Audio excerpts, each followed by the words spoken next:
जापानको ओकिनावा भन्ने ठाउँमा आइपुगेको छु। ओसाकाबाट लगभग 2.5 घन्टा 2 घन्टा जतिको फ्लाइट लिएर यता आइपुगिने रहेछ। म कलेजमा हुँदाखेरि चाहिँ मेरो टिचरले चाहिँ त्यो के भन्छ ओकिनावाको पिस मेमोरियल पार्कमा जाए भनेर एकचोटि भनेको थियो। त्यही भएर म यहाँ आएको। यो दोस्रो विश्वयुद्धको अन्त्यताका जापान र अमेरिकाको युद्ध भएको थियो।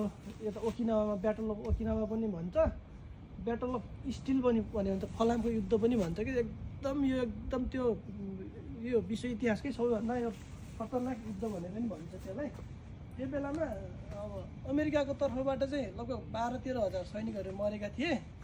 अनि जापानको तर्फबाट चाहिँ सैनिकहरू नै 50-60 हजार अनि सर्वसाधारणहरू नै 1-1.5 लाख जति मान्छे सबै गरेर लगभग अमेरिका जापान सहित सर्वसाधारण गरेर लगभग 2-3 लाखजना मान्छेहरू मरेका थिए।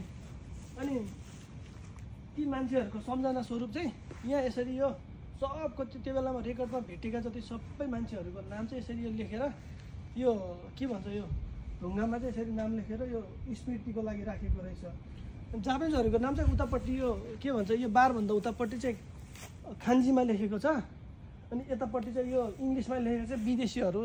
अब त्यो बेलामा नेपालीहरू पनि 1-2जना थिए भन्ने हल्ला थियो, कता सुन्नमा आएको थियो। अनि नेपालीहरू सहित अमेरिकन सैनिकहरू सहित सबैजनाको चाहिँ यतातिर यसरी यो अङ्ग्रेजीमा नाम लेखेर राखेको छ। अनि उतापट्टि यो त्यो बिल्डिङ छ नि उतापट्टि देखेको यो बिल्डिङ चाहिँ यो म्युजियम रहेछ। त्यो म्युजियमको चाहिँ दोस्रो फ्लोरमा चाहिँ लगभग कति 150-200 टिकट काटेर जान मिल्ने रहेछ।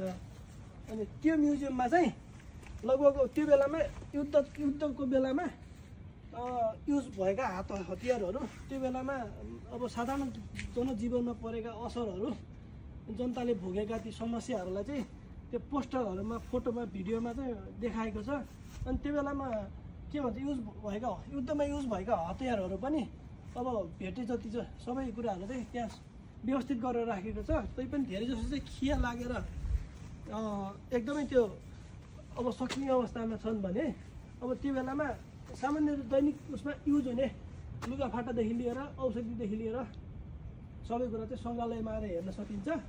यो ओकिनावाको नाहा एयरपोर्टबाट लगभग 30-40 मिनटको ड्राइभिङ गरेर चाहिँ यो ठाउँमा आउन सकिन्छ। यहाँ हेर्न सकिन्छ यो जम्मै यो के भन्छ नामहरू छ। यो